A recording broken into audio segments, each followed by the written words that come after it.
आज के वीडियो में हम हाई ब्लड प्रेशर से छुटकारा पाने के 2 तरीके के बारे में जानेंगे। आप चाहें तो चेयर पर बैठकर भी इसे कर सकते हैं या फिर इसी तरह आसन बिछाकर आलती पालती मारकर या फिर किसी भी आसन में इसे बैठकर कर सकते हैं। तो नमस्कार योग मित्रों, आप सभी को फिट बने रहो में स्वागत करता हूँ।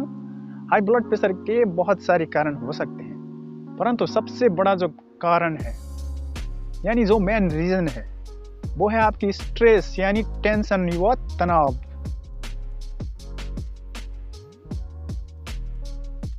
और आपके डॉक्टर भी कहते होंगे सबसे पहले स्ट्रेस को कम कीजिए, तनाव व टेंशन रहित रहिए। अगर कोई क्रोध करता है तो वो अपने क्रोध को बाहर तो निकाल देता है, परंतु अंदर ही अंदर वो और भी क्रोधित होता रहता है, यानी अंदर ही अंदर और भी क्रोध करता रहता है। उसको दूसरे के अवगुण ही दिखाई देते हैं, उसकी माइंड में रिवेंज की थॉट चलती रहती है, यानी एक प्रकार की नेगेटिविटी चलती रहती है। और फिर किसी किसी में तो एक प्रकार का प्रेशर सा बना रहता है, पैसा कमाने का प्रेशर, फ्यूचर का प्रेशर, परिस्थितियों का प्रेशर, परिवार का प्रेशर। अगर ऐसा लगातार कुछ दिनों तक चलता रहे तो यकीन मानिए उसकी ब्लड प्रेशर हाई हो जाएगी, यानी वो हाई बीपी का शिकार हो जाएगा।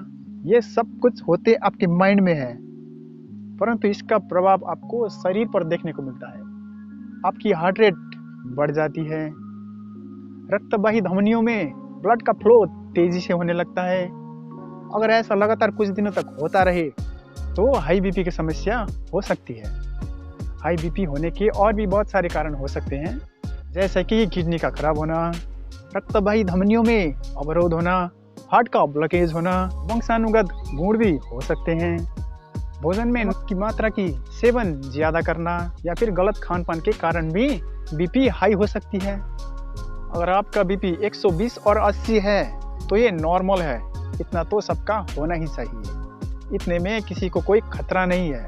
परंतु आपका बीपी 140 और 90 के ऊपर है तो ये नॉर्मल नहीं है, इसमें खतरा रहता है। ये हाई बीपी की लक्षण है, यानी ये आपको हाई बीपी के पेशेंट की ओर इशारा करती है। बहुत सारे लोगों को पता नहीं चलता कि उन्हें हाई बीपी है।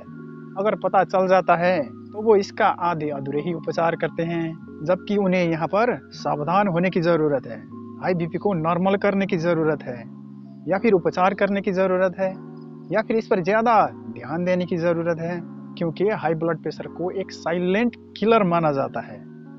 ये धीरे धीरे आपकी किडनी को, हार्ट को, ब्रेन को या फिर आँखों को नुकसान पहुंचाता है, उसे कमज़ोर व खराब करते रहता है।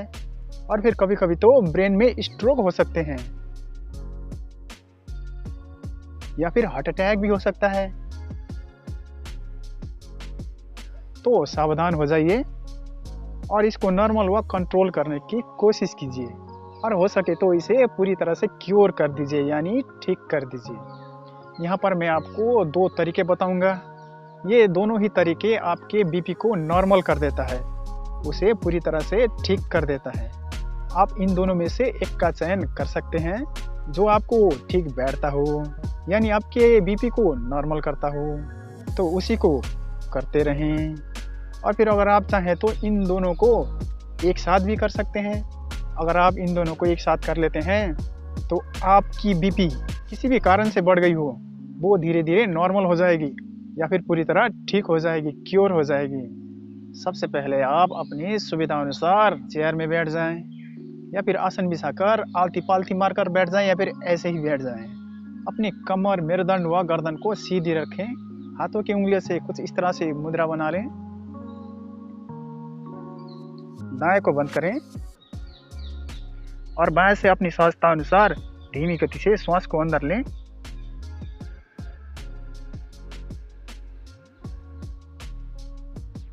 बाएं को बंद कर लें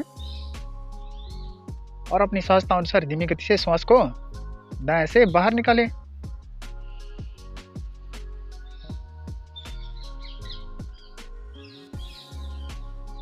इस क्रम को फिर से दोहराएं।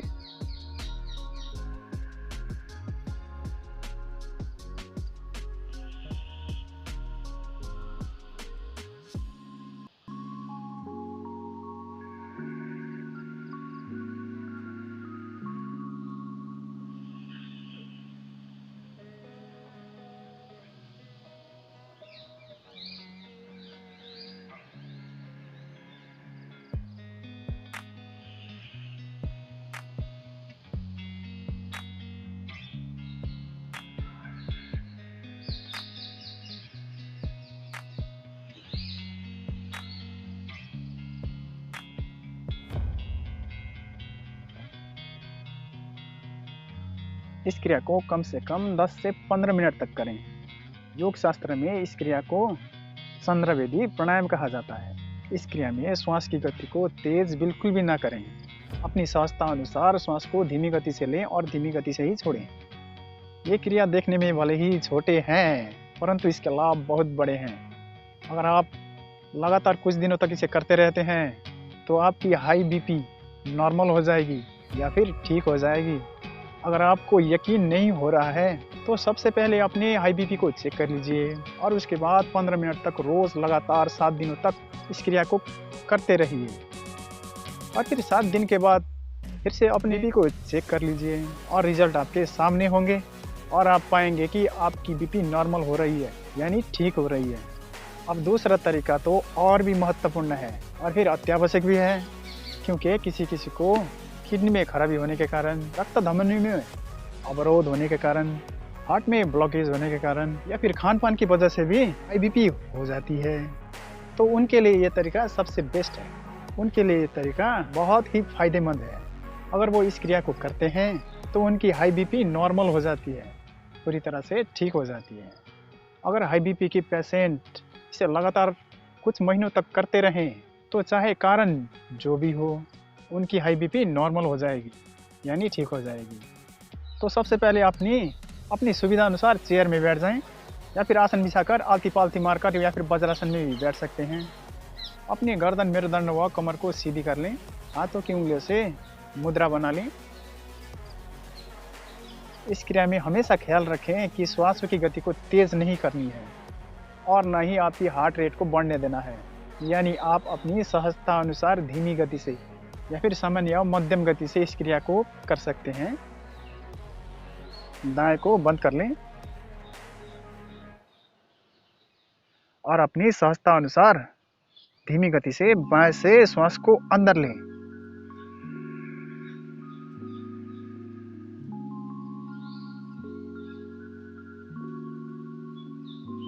बाएं को बंद कर लें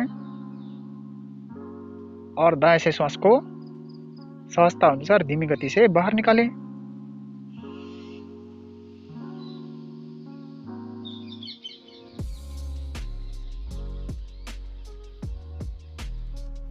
इसी से ही श्वास को अंदर लें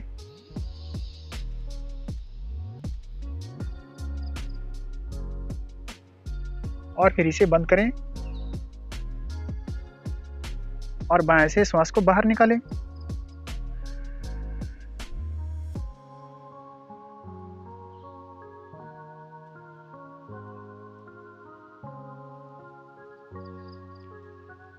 इस क्रिया को फिर से दोहराएं।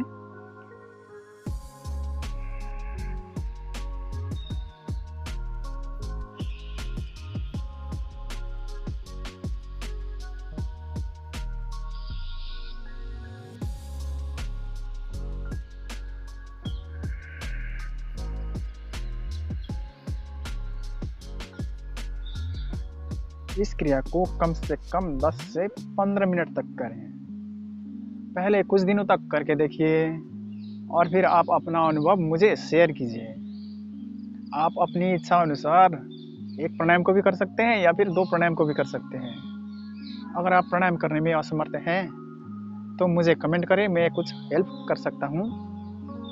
अगर आप प्राणायाम नहीं करना चाहते या फिर प्राणायाम में इच्छा नहीं है तो आप अपनी सुविधा अनुसार किसी भी प्रकार की उपचार व चिकित्सा कर सकते हैं। मैं तो यही चाहूँगा कि किसी भी प्रकार से आप हाई बीपी से मुक्त रहें। अगर आपको हाई बीपी है तो वो पूरी तरह से ठीक हो जाए। भगवान से मैं यही प्रार्थना करूंगा कि आपकी हाई बीपी पूरी तरह से क्योर हो जाए, पूरी तरह से ठीक हो जाए।